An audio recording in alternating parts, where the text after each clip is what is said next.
My vocation story starts when I was born, right? Because that's when all vocation stories start. But I didn't really kick in until I was about 12 years old. When I was 12 years old, before I even start with my vocation story, the reason I want to tell you about this tonight is not just because I want my story to get out there and people to hear it and be inspired and all that garbage. The reason I'm telling you it is because I want you to pay attention in this story to how important choices are. Okay? Choices are the most important thing you're going to do in your life. You know, a lot of people think it's going to be famous, it's going to be make money, but the only way you become famous, the only way you make money, the only way you impact the world is through choice.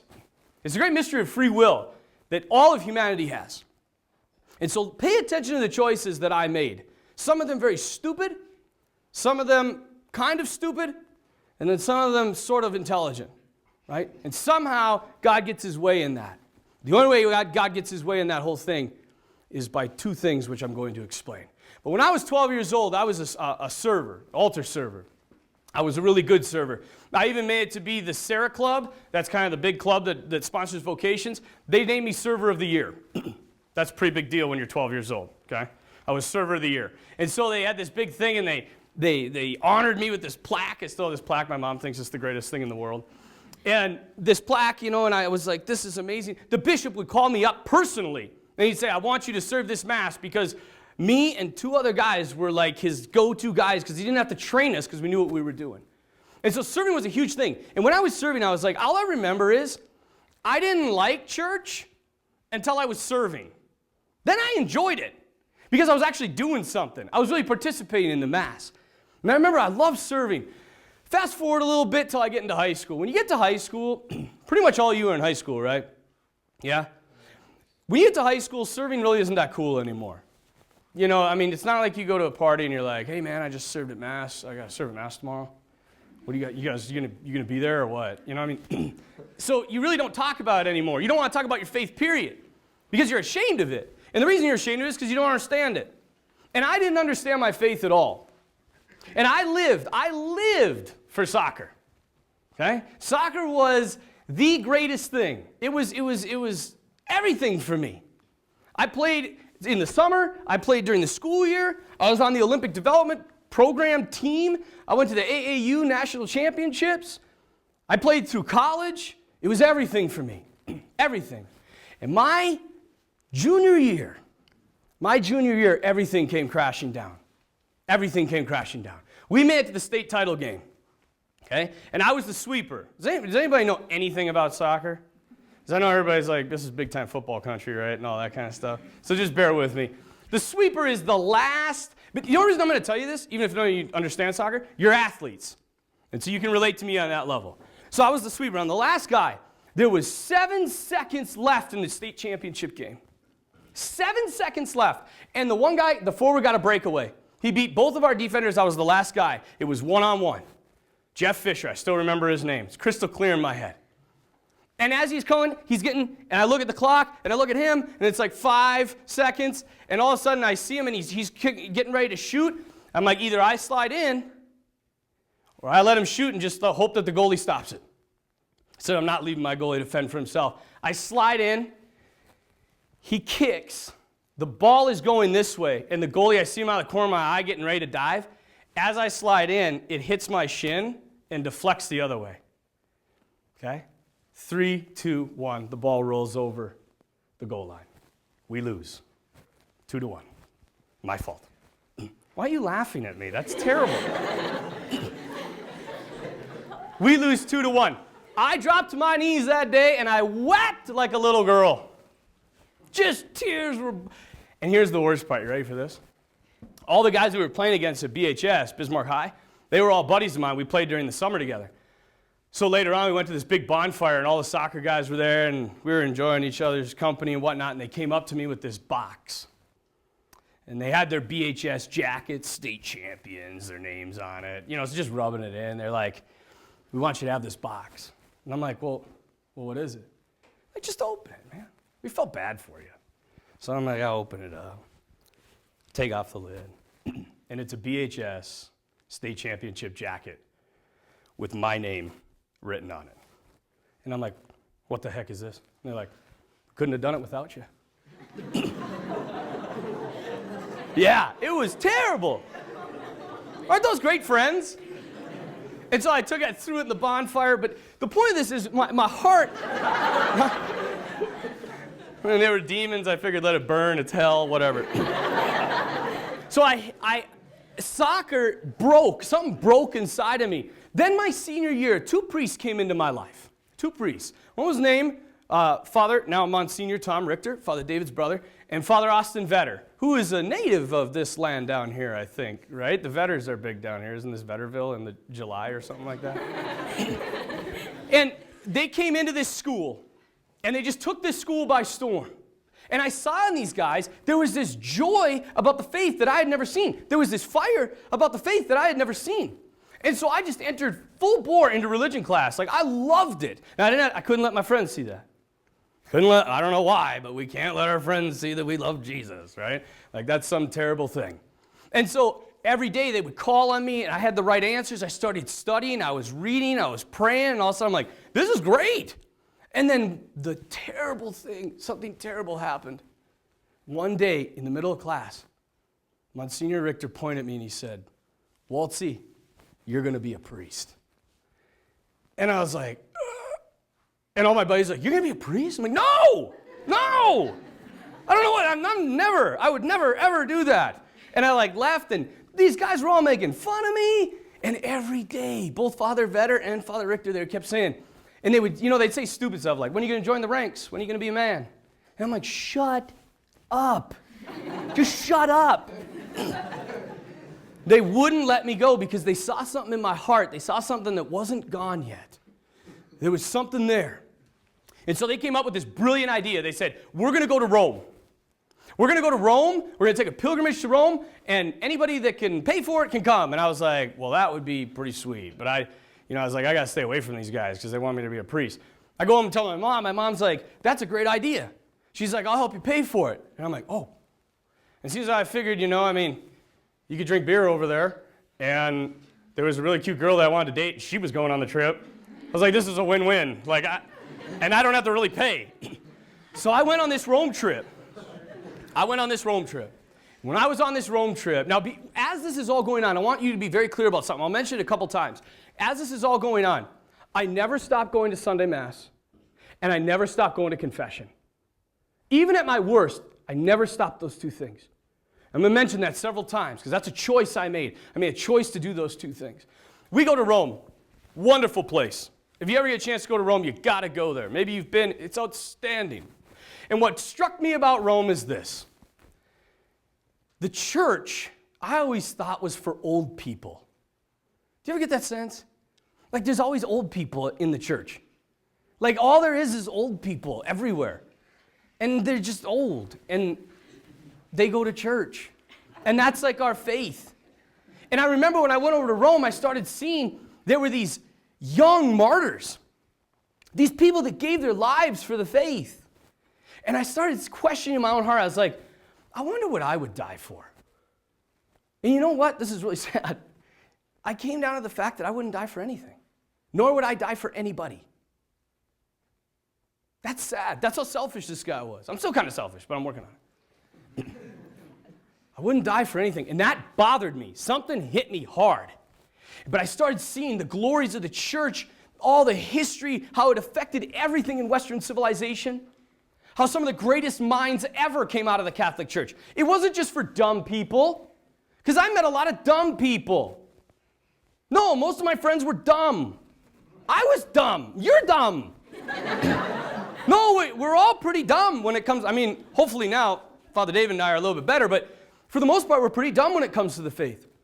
And all of a sudden, I heard about St. Thomas Aquinas. And you guys, do you realize he was probably the smartest guy ever in the world, maybe? I know it's kind of bold. Aristotle was pretty serious too. St. Augustine was this crazy, crazy guy. He had a kid outside of wedlock. He was a partier. He loved to go around and it was all about living for the moment, all about getting whatever crazy thing he could get that made him happy. It was all about him. And he became one of the greatest minds in the Catholic Church. He became one of the greatest saints in the Catholic Church. St. Paul was a murderer. At least we haven't done that, right? He wasn't a murderer. Or we're not a murderer, but he was. And I was like, I started thinking about all these people at these huge conversions, and I'm like, hey, maybe this could happen to me. Maybe this priest thing isn't so crazy. And these two guys are fun. I thought priests were losers. I'm sorry. You know, maybe you think I'm a loser. I don't care. But I was like, they have a lot of fun, and they enjoy each other. And you guys, there was something inside of them. There was something inside of them that lit me up. I was like, whatever they have, I don't know what it is, but I want it. I want it. And you know what it was? It was simple. It was holiness. That's it. It was Jesus. That's it. I just wanted that. So we're over in Rome. We see all these things. Well, lo and behold, one night we get this announcement. And this announcement is this. Bishop Paul Zipfel, who was our previous bishop before Bishop Kagan, and then his predecessor, Bishop Kinney, were both in town. They were in Rome doing what's called an ad limina visit. Ad limina is every 5 years the bishop meets with the Pope. And when they go to this, they get a free ticket. Well, it's not really a ticket, but they get a free invite. And they can bring somebody with them to have a private mass with the Pope and then meet the Pope afterwards. Usually it's the seminarians over in Rome. When I was studying over Rome, I got to go with Bishop Zipfel when he came his second time. When he was there his first time, there were no seminarians. And so they came to Father Richter and Father Veteran, and they said, we have these invites. We want to give them to your group. And so they announced to us, imagine this, they announced to us after the meal one night, they say, we have 2 invites to go to a private mass with Pope John Paul II, and then afterwards you will meet him. And he said, we're going to put all your names into a hat, and we're going to pick them out. And at that moment, I put my head down, I said, Jesus, here's the deal. If you want me to be a priest, you just pick my name. And then all of a sudden I was like, no, wait, I take that back. It just hit me, there's only 33 of us. Like I have a 1 in 33 chance, that's pretty good. And I was like, oh, so I feel stuck, because I'm a total pagan. I think like if I break this promise, God's gonna kill me. And so I sit there and I'm like, oh no. And so we went outside and we prayed, and then they pulled out a name, and it was Christina, and I was like, yes! And they're like, what? And I'm like, yay! That is so awesome, she's going! Can you imagine what that must be like? I'm like, oh, thank God.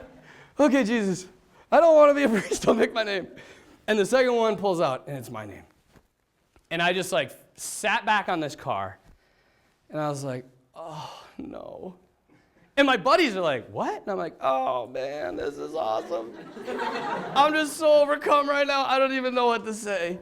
And all that's going through my head is, you're going to be a priest, you're going to be a priest, you're going to be a priest. Ah! Like I was just screaming inside. Well, anyway, that kind of subsided, and I realized I'm going to go meet the Pope, right? I'm going to go meet John Paul II. And John Paul, I stayed up all night. I was like, what am I going to say to the Pope? What do you say to the Pope? Hi, Pope, how's it going? I got to figure out something to say to this guy. And the other thing was, I didn't have any nice clothes. I dressed like a slob, like all of you, right? And so I had nothing to wear. And so Father Vetter and Father Richter gave me their clothes. So I was like, I had this cardigan sweater on, and it was way too big. I'm like pushing up the sleeves. And I'm like, I'm going to go see the Pope. And so they take us into the papal palace, they walk us up the stairs, we go around this corner and down this huge hallway, and there's Raphael paintings and Michelangelo sculptures and all this crazy stuff. And all of a sudden we come around the corner, we go into the chapel, and there's the Pope. There's the Pope, just right there, like 10 feet in front of me, kneeling and praying. And I will never forget, if you ever talk to people that went and saw him pray, he like groaned when there was like this like deep sighs. It was like the whole church, the whole church was on his shoulders, but he was just interceding for the whole church. He got ready, we had mass, it was beautiful. And then afterwards, we got to meet him. And he came out, it was really crazy. He came out and he was like, because this is after his hip, he had hurt his hip, he had his cane, and he's kind of like looking up. And I was like, see old people in the church, And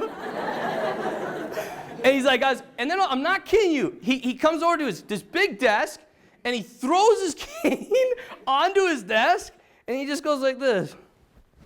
And kicks back and looks around, says something in Italian. Everybody starts laughing, so it's the Pope, so I just started laughing. I didn't understand it. I'm like, ha! Pope made a joke, And then we met him one by one, and as we came up, he would give us a rosary. Kissed his ring, he'd give us a rosary. When I met him, you guys, I kissed his ring. It felt like I was floating. Like I literally lifted off the ground, and I started crying. I'm man enough to admit that. Whenever anybody got around John Paul II, they started crying. I don't know what, it's sanctity, that's what it is. He just admits God's love. And I started crying, and I looked at him, and I said, Holy Father, will you please pray for me and my family? And he looked deep into my eyes, and he said, I will. And I was like, whoa. So I don't know about you, but I had a pope praying for my family. And then afterwards, we got done, and then afterwards, Bishop Kenny, who knew John Paul pretty well, he's like, come up here. And everybody left the room, and we got to talk to him again. And he's like, where are you from? I'm like, Bismarck, North Dakota. And he's like, oh, it's cold there. And I'm like, I'm having a conversation with the Pope, like, I was 18 years old. So I come out of there, everything now is, I'm going to be a priest. Now it's like, I'm going to be a priest, This guy is going to be a priest. And this rosary, so I have this rosary. Now here's where this is a catch. So I got to get from Rome, Italy, to Barcelona, Spain to meet my mom. She's coming over. I'm going to hook up with their tour group. I'm an idiot 18-year-old, like most idiot 18-year-olds. And I came to the train station. I had to take a couple trains to get to Rome, to Barcelona. I get there, Father Richter, Father Vetter, they're like, you okay? You know what you're doing? I'm like, yeah, I got this, whatever, Just an idiot, hat on backwards, my pants down here. Man, it's no big deal, really. I'm 18, in case you didn't realize. And so they left me. So I get into the train station, I look up, and in the train station, there is this huge board. And there's, I don't know, maybe 25 or 30 trains. They're all listed. And I'm like, and I don't speak Italian. And I was like, yeah. And there's 3 trains going to the same place I want to go. So I was like, well, I'll just pick one. They must all be the same. It's like an airport. They all go to the same place. So I get on, and I look at the conductor. He's standing there. I'm like, my train? And he looks at it. He's like, see. You never trust Italians, okay? If you ever get to Italy, you never trust Italians. So I get on the train, and I'm riding along, and I'm like, and it stops all the time. And I'm like, I thought I was supposed to be on a really fast train. Like those bullet trains that fly through Italy, and I'm like, this is not a bullet. This is like like a covered wagon, it feels like. And people are smoking in it, and it stinks. So we get just outside of Pisa, and I find out, I show this lady sitting next to me, she spoke some broken English. She's like, oh no, you're on the wrong train. You were supposed to be on the other train. And I'm like, well now what? And she's like, I don't know, you're gonna have to talk to people when you get to Pisa. And I'm like, great, I'm already late. Then all of a sudden the train stops. Just stopped. In the middle of nowhere. And I'm like, everybody starts jumping and yelling and screaming. And I'm like, I think there's like a terrorist attack or something on the train. and I said, I'm like, what's? I was like, "Hey, happening," I didn't know it. I was trying to use some Spanish, and she looks at me and she's like, strike. And I'm like, a strike? Like the train's on strike? I'm like, how long? She's like, we sat there for 6 hours. Just sitting. And there's no air conditioning, and it's hot. It was like July, it was so hot. Finally, the train picks back up. We get to Pisa. I walk in. I'm like, yeah, I screwed this up. Can you help me? And he's like, sure. Get on this train. I'm like, okay. And because I didn't know what I was doing. So I get on this train, and we're going along. And all of a sudden, I'm like walking. I'm trying to find my place. And I'm like looking around. There's some really freaky people on the train if you've ever taken it. It's kind of like the Greyhound bus of Europe. And so as I'm walking, I look. And all of a sudden, I look. And there's this room. And they're like cross-dressers. They're men dressed like women. And they're really drunk. And their cabin is right here, and mine is right next to them. And all this, now John Paul II gave me that rosary. And so I was like, I'm gonna pray the rosary. Because I feel like praying the rosary. And then all of a sudden they started beating on my door. And they're like, hey little boy, you wanna have a good time? And I'm like, no! No, I don't! I just want to get to my mom, And so I'm praying the rosary, and I didn't even really know how to pray the rosary. My grandma prayed the rosary like crazy. She prayed the rosary all the time. One time she was praying the rosary, and she got going like 110 miles an hour. I'm like looking out the window because I didn't want to pray the rosary. And like stuff was just like, phew, phew, phew. And I'm like, Grandma. She's like, oh, goodness. Just rolling the beats. So all I remember, I didn't know the mysteries, I didn't know anything. I just knew Our Fathers and Hail Marys. So I was just like, okay, Jesus, Hey, this is what I'm supposed to do. Here I go. I'm like, Our Father, Hail Mary, Hail Mary, Hail Mary, Our Father. You know, so I'm rolling the rosary, and they're still beating on the door, and I'm like, just leave me alone, you know. And then all of a sudden, the door starts shaking, and I'm like, this is where I die. This is where horrible things happen to me, and I die. Because the cross-dressers are finally coming to kill me. And the door opens, and two border patrol with AK-47 machine guns. I had 2 barrels, one in each eyeball. And they look at me and they're like, "Pasaporte." And I'm like, "Yeah." And he like looks, this is the best part. He looks at it and he's like, "It's not him." And I'm like, "Not who? Who is on this train that you need guns for, you know?" I bet they're next door. Check next door, I bet that's right. So I get into Nice, France, okay? I'm gonna give you a little tip when you're on a train. Don't stick your head out the window. I'm coming in. Nice, France is beautiful. Have you ever been to Nice? If you ever get a chance to go, it's the French Riviera, it's gorgeous. So I'm sticking my head out and I'm like, oh, it's beautiful, fresh air. I got my rosary, I'm like, Jesus, you're so good. And all of a sudden, there's a tunnel, and I didn't see the tunnel coming. And I'm just like, yeah, it's like, boom! And I literally flew backwards, landed on my back, and I'm just like, ah, why is this happening? So I get up, still praying, I still got my rosary, still holding it. I'm like, Jesus, this isn't funny anymore. I get into Nice, France. I get out, I come up, it's 3 a.m. I come up to the guy, I say, look, man, I need a train. I've missed my trains, I need a train. He's like, the station closes, you have to leave. I was like, I'll just sleep here. He's like, no, you have to leave. And I was like, can I get a train in the morning? He's like, we'll figure it out. I'm like, okay. So I walk out. In Nice, there's a plateau on the train station, and then 2 staircases that go down to the main street. I walk out, catch out of the corner of my peripheral, out of the corner of my eye, there's 5 guys.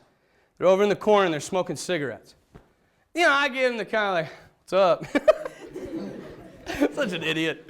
We're all idiots at that age. You're idiots. I mean, so am I. I still kind of am. But anyway, I'm walking, and I got my bag, which it's an American tourister bag. It may as well just have like neon lights on it. It says like, mug me, mug me, mug me. And so I'm walking, and I look over, and as I'm walking, I see 2 guys come this way, and 3 guys go that way. And so, again, you know, I was like, this is now where I'm really going to die. They're going to steal everything. They're going to beat me up. I'll be lucky to live. And there are 2 times in my vocation story that I heard the voice of God. Like literally, out loud, I heard the voice of God. And this was one of them. And it wasn't profound. He said, run. And I took off. Now, here's the best part. I didn't drop the bag. I don't know why I didn't drop the bag, but I used it to propel me. So I'd throw it and be like, wah, you know. And I'm running, and just, these guys take off after me. And I'm just like, you know, like, this is it. And then all of a sudden, it's like, turn left, and I'm like, boom, and now I'm down a dark alley. You know, I'm like, funny, this is funny. And I'm running just as fast as I can, and all of a sudden it's like, turn right and go in. And I turn right, go up these stairs, and literally take my bag and throw it. Throw it at the door. The doors burst open. I fly through it, turn around, just like, boom, hit these locks, and wham! They come up to the door, and they start pounding on it. And I'm just like, and I turn around, and there's a guy standing there. And he's like, you need a hotel? I'm like, yeah, I do. This is the best news of the night. He charges me 70 francs. It's all the money I had left. Now I have no money. And this hotel, okay, I don't want to get too graphic about it, but this hotel, Nice is it's not a virtuous town. It's a very sinful town. And this hotel is one of those hotels that you don't buy a room for the night. You buy a room for the hour. And when we went in, he turned on the light, and cockroaches just... But I was happy, because I wasn't dead. And then he's like, here it is, blah, blah, blah. He leaves me. I go in, and I'm like, the bed has been used. And so I just kind of pull the covers back on the bed, and I lay with the light on. And these guys are throwing rocks at my window. yelling stuff. I smell cigarette smoke. I keep the light on because of the cockroaches. And I'm just like, Jesus, just get me to tomorrow. So I fall asleep for a little bit, wake up, I get back on the train. I get to the train, I get halfway through Nice, and I have to stop, and now there's this layover. I sit there, I'm just shot, I'm dead tired, I fall asleep. All of a sudden I wake up to hearing my train is leaving. Now I'm not kidding you, this is really like, you know in the movies when they're running and the train's moving? That's me. And I'm like, just don't leave me again, you know? And like, I literally jumped onto the train, got onto it, get into my room, I'm sitting there and I'm just like, oh, thank you. I just sit down. I'm the only one in this big car. It's beautiful. I lay down. The first stop. Now, this is the same year. It's 1998, the same year that France has the World Cup. So I'm in France, and it's the World Cup. And these guys, all of a sudden, I hear this, oh, la, la, la, la, la, which is the soccer like chant, you know. And I like look out, and these guys, no shirts. Like one guy's in a Speedo. They have their painted faces, they have flags on Norway or something like that. And these guys come through and I'm like, nah, what are the chances they're gonna be in here? And all of a sudden they're like, yay! You know, like they all come in. So it's these 5 guys and me. And we had a ball. This was the first time I actually had fun. Right? They got hammered. I don't even know if they made it to the World Cup game. But I was telling them about America, and they were loving it. We had a ball. Well, then they got off, and I don't know what happened to them. I just started praying a Hail Mary for them. You know, I'm the big prayer guy now, and with my rosary. And then I got in very late. It was about 1 a.m. when I arrived in Barcelona. So I finally get into Barcelona. I'm walking, and I'm terrible with directions. So I got my Let's Go Spain book. You know, so I got my American Tourister bag with my Let's Go Spain book. Yeah. Just look like an idiot. And it says, you know, get into the piazza and go north, and you'll find the hostel. And I'm like, I get into the piazza, and I'm like, north is straight. I just walk straight. And I'm on like, I don't know, this was 36 hours now, 42 hours, something like that. I had barely any sleep because I was just so freaked out and everything was just a mess. So I get upstairs, it says 2nd floor. The door's kind of like cracked, so I open it and I'm like, hello? Nobody's in there. So I'm like, well, this must be it. There's a little bar there, and I'm like, here's a couch. This must be the waiting room.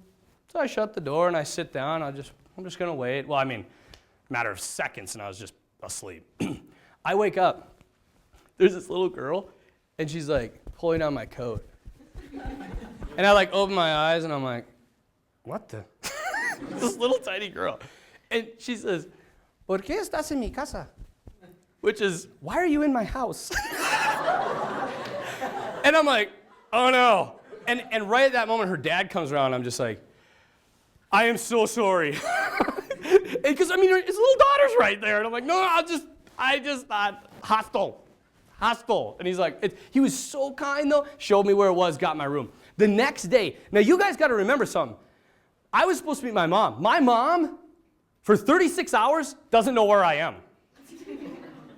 And if you knew my mom, it's a miracle like helicopters and CIA agents were like coming into Barcelona. So I went to the place where I was supposed to meet them. Here's the real kicker. They were delayed. Their flights were canceled, all this. They weren't there. So I'm like, oh no. I don't have any money, remember? I'm out of money. So I literally have like, I don't know, like an equivalent of $1. I go and buy a bottle of water and a loaf of bread. And I'm like, that's it. This is where I die the 3rd time. I'm sitting in this, and I'm watching the game of the World Cup. He's about 6'5", 6'4", 250, 280-pound black man comes up. And he's like, hey man, how you doing? And I'm like, I'm doing terrible, as a matter of fact. And he's like, wow, what's going on? So I told him my whole story. He's like, shoot. He's like, let me buy you a meal. I'm like, really? He's like, yeah, you look starving. I'm like, I am. So I'm eating. It's just great. Then at the end, we had a nice little conversation. I never found out his name. And he got up and left, and I got up and left. And I'm like, I'm going to walk down Las Ramblas, which is like 5th Avenue of Barcelona. And I'm walking down. I'm like, this is great. You know, I'm in Europe. I made it here. I'm 18. I'm the man. Should be dead, you know. And all of a sudden, this lady comes up to me. And she's one of those ladies. You know, one of those bad ladies. A woman of the night. She's a prostitute. And she comes up to me and she said, again, she's like, hey, little boy, you want to come have some fun? And I was like, no. And she was ugly, too. And I said, no, I don't want to. And then, this was the crazy part, at this point, I was at my wit's end. I'm like, I was like, no, I don't want to. I was like, hey, just leave me alone. Just leave me alone. And I turn around, and there's 5 guys standing there. And they're like, what's the matter with her? And I'm like, oh, nothing. And they're like, what, you don't think she's pretty? I'm like, no, she's beautiful. I was just wondering if I could keep walking. And he's like, and then they start pushing me. And I'm 18 in Barcelona in Las Ramblas with a prostitute and her pimps. I'm like, why is this happening to me? I just met the Pope. And they push and push, and all of a sudden, I just flipped. And I was like, leave me alone. And these guys are like, okay. And they just like, and I was like, what the? I was like, well,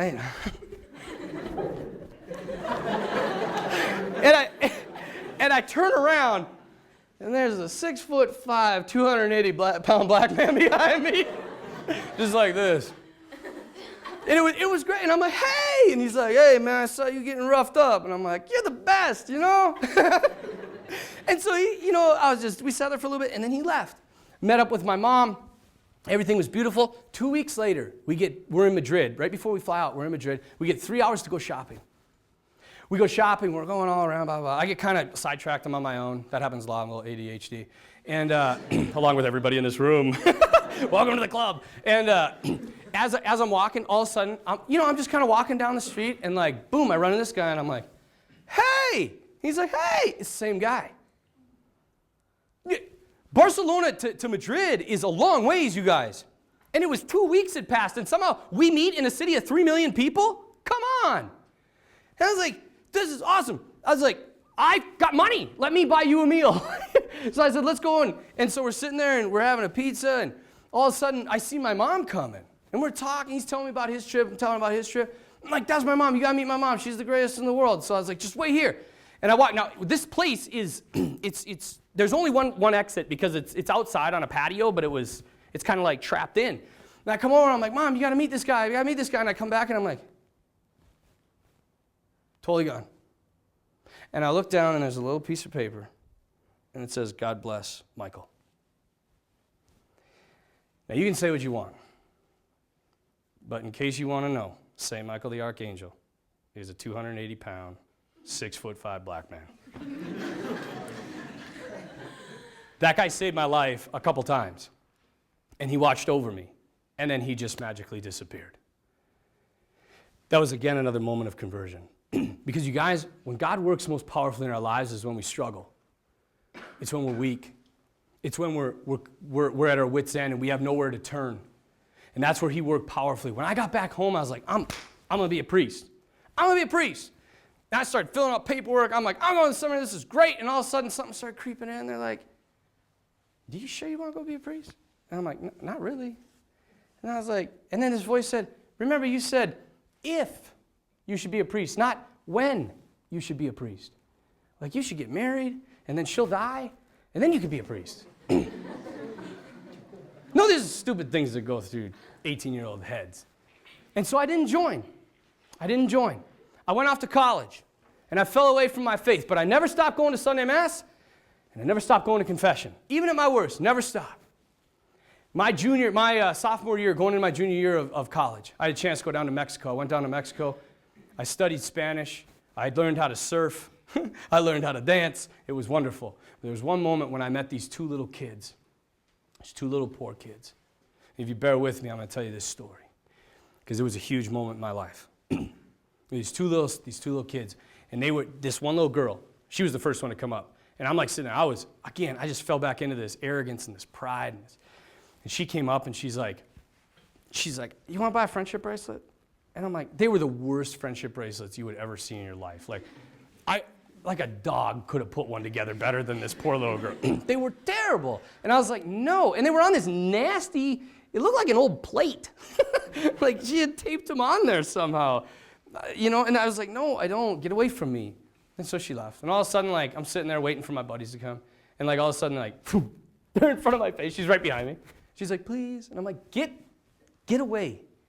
And I pushed her. I was a real jerk. Pushed her away. Last time I'm sitting there, my buddy showed up. I was talking with him. All of a sudden, I felt somebody sit down beside me. And she laid across my lap. And she's like, please. So I'm like, fine. Okay? If I buy one, will you go away? And she's like, yeah. So I was like, okay. You know what? I don't even want one of those. Here's a peso. Go away.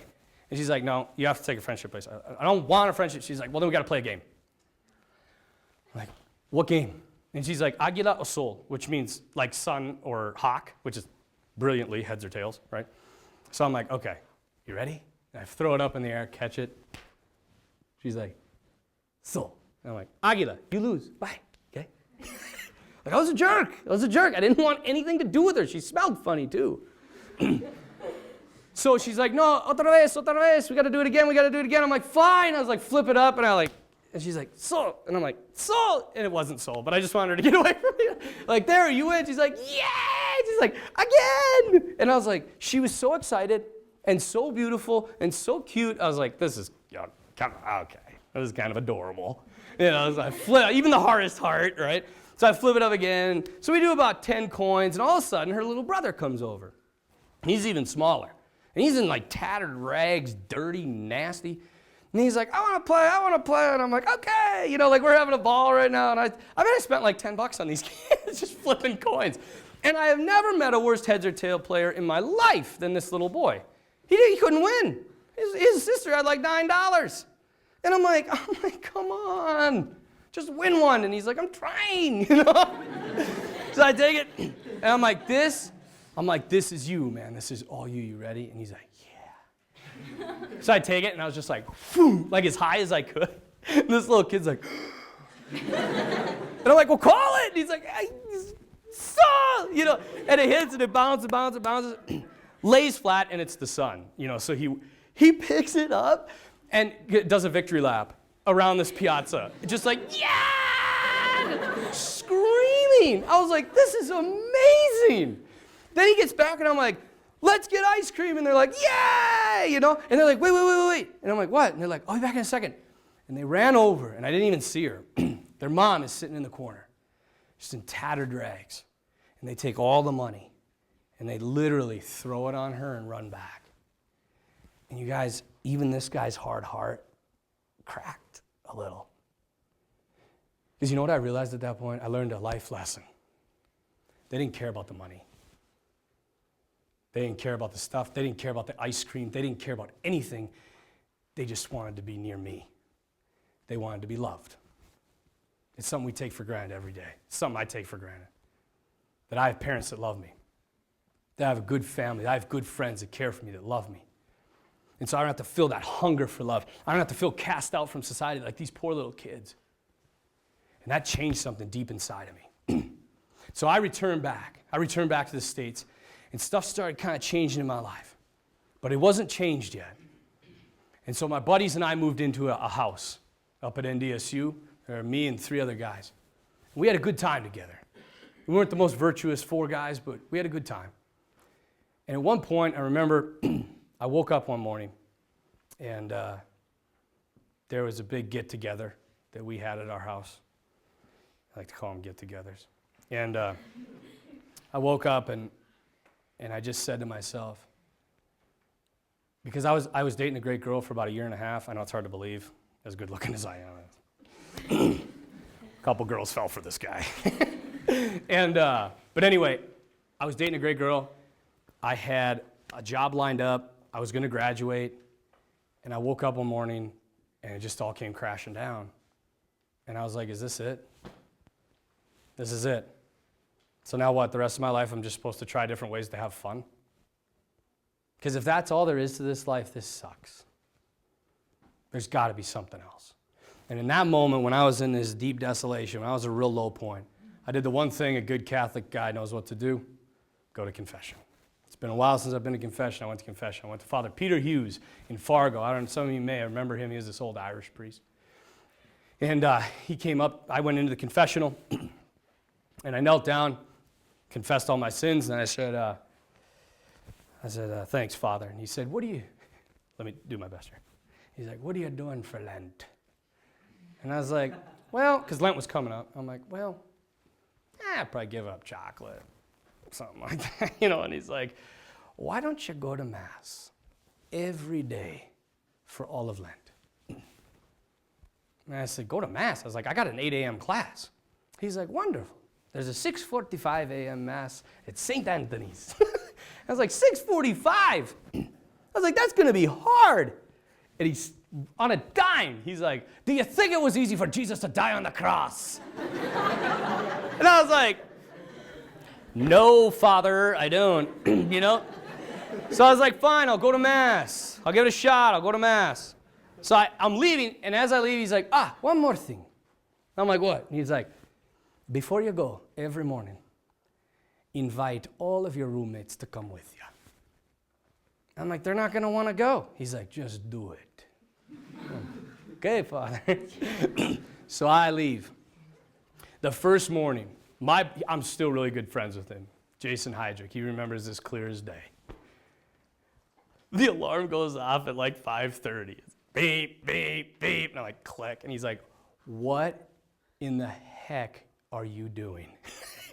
I'm like, I'm going to Mass. Do you want to come? He's like, no, and shut up. So I go down, I'm knocking on, they're like, what? And it's like 5:30. I'm like, I'm going to go to church. You guys want to come? But one buddy's like, do they even have church at this time? And so none of them came, of course. And I would go, I started going to Mass. And then it was funny because about a week into it, it's like, beep, beep, click. No! I didn't even get a chance to ask him. So I would go to Mass, and I just went to Mass over and over and over and over and over again. And it was this beautiful time. It was this beautiful time that I just started experiencing something I'd never experienced before. And I had constantly, just before I finished, I had constantly been asking for signs. And God was so good to me, you guys. He was so good to me. I want to tell you one of the signs he actually gave me. This is how good God was to me. Because he wanted me to be a priest, and he wouldn't give up on me. I'd try to give up on him over and over. I'm sure you guys try to give up on him too. Hopefully he keeps holding on to your heart, pulling you back, and you make good choices. But I remember it was my summer. I worked at Cashman Nursery in Bismarck. I was kind of like a foreman at the time, so I was kind of a big deal. As big deal as landscapers can get. And one job we were down at Southport. You guys know Southport in Bismarck? It's kind of like this ritzy sort of town, part of town. These big, huge houses. And we were putting together all this stuff, or doing all this landscaping. Well, one day it was about 105 degrees. It was hot. And the main boss guy was there. And I said to him, it was lunchtime. I was like, can we please go swimming? And he's like, yeah, I suppose. We stripped down to our boxers. We dive in. After that, my end of my senior year with Father Richter and Father Vetter, they gave us at the end of that year, they gave us this little medal. It was called the scapular medal. And they said, if you die with this on, that, Mary basically takes you to heaven. So I was a total pagan. So I was like, I wore this thing I don't know, it was greater than the Eucharist. I was like, this is going to save my life. I can be terrible and still go to heaven as long as I'm wearing this. It was so stupid on my behalf, but I wore it so religiously in such a wrong mindset. But it meant everything to me. And it really did stop me from some bad stuff. And that's a whole nother, we could talk for hours about this. But there was one, I would wear it and wear it and wear it. And so we went swimming this one time. And as I came out of the water, I was like, oh, it's so refreshing. I get out and I'm like, oh no. I'm like, where is it? And they're like, where's what? And I'm like, my medal. If I die, I'll go to hell now. I'm like, where is it? I gotta find it. And they're like, dude, you were swimming. It's gone. And I was like, that can't be. So I went home. My mom was like, how was work? I was like, it's terrible. She said, what happened? I was like, I was wearing this chain, and you know that chain that the priest gave me? Yeah. I was swimming, it came off. She's like, oh, it's okay. And I'm like, what? She's like, well, just pray to St. Anthony. No big deal. Get over here. And I'm like, Mom, it's not lost. I know where it is. It's at the bottom of the Missouri River. She's like, come here. So we pray together. We prayed. I mean, she prayed. I was like, this is stupid. I mean, this is never going to work. And you know, so she's like, okay. I'm like, okay. And she's like, you watch. St. Anthony's going to find it. And I'm like, okay. Psycho. By the way, I love my mother. I really do. She's a saint. And she has deep, deep faith. But at the time, you know, we all think our parents are a little crazy. And so I get up the next morning, and I'm laying there in bed, and I'm like, you know what? That would be a huge sign if something like that would. And, you know, I'm like talking to myself, I'm like, this is stupid. Why am I even thinking about this? There's no way. Get up the next morning, come to the work site. The old man who lives there comes down. He's got his little cane. He's like, hey, does this belong to you? And I'm like at this, I think I'm going to get struck by lightning now. Like, it turned from a blessing into a curse, and I'm like, get that away from me. Like, I don't want. And he's like, does this belong to anybody? I was like, it's mine. And he's like, well, here you go. And I was like, where did you get that? He's like, darndest thing. I was down on my dock, you know, I'm fishing. This old guy was great. His idea of fishing was, at night, he would take a half hour to get down to the dock. And they'd throw his pole out, stick it in the pole holder, and go to bed. And then he'd wake up in the morning and reel in a fish. He's like, as I was reeling in the fish, that darn thing must have got caught on this, and I reeled it in. It was insane. It was insane. I just sat there, and I'm like, and I came home, my mom's like, did you find it? And I'm like, I don't want to talk to you. It was just insane. So anyway, I go to Mass. It's just beautiful. I'm enjoying this. And, you know, at the end of it, I started they would have Mass, and after Mass, they'd have adoration. So I'd just stick around for a little bit and pray. I remember feeling something come into me, and I was like, I had never experienced this before. It was just something that made life more beautiful. It was something that made life more exciting. It gave more meaning, more purpose. And it wasn't about me. This thing that was inside of me, it was calling me out of me. And I wanted to keep it. And every time I'd go and hang out with my friends, it would go away. And then when I go to Mass, it'd come back. And I said, I'm sick of it leaving. I want it to stay. And so one night, this was the turning point of everything. One night, my buddies and I went out to another gathering. And as we were there, same stuff. Just, it's such a waste of time. In the end, it's so stupid. It's so fruitless, and it's all about you. And all it does is build vice and make you just eventually hate life. I know a lot of people think it's yay, but eventually the end of that is death. It's death. I know that. On a very serious note here, I know that because six of my high school friends are dead. 6 are dead. And it's all because of that lifestyle. When St. John says that the wages of sin is death, he means it. He doesn't just mean the spiritual death. Because once the spirit's dead, body's got nothing to live for. There's no meaning anymore. And so I was sitting there, I was like, you know what? I'm done with this. So I go up to my buddies, I'm like, hey, I want to go home. And they're like, well, we're not leaving, so you can go. I was like, it's 5 miles. They're like, just walk. I'm like, thanks, friends. You know? So I walked home. It was the most beautiful walk in my entire life. Felt like I was floating on air. I was singing. I must have looked like I was completely drunk. Totally sober, but just laughing. I'm talking to Jesus, and people must have thought I was crazy. And as I'm going, I'm just like, this is the best. I finally feel something like this is it. This is what I want. This is what I want to do. This is it. And all of a sudden, the second time I heard God's voice. I heard, as I was walking by the Newman Center in Fargo, I heard, go inside.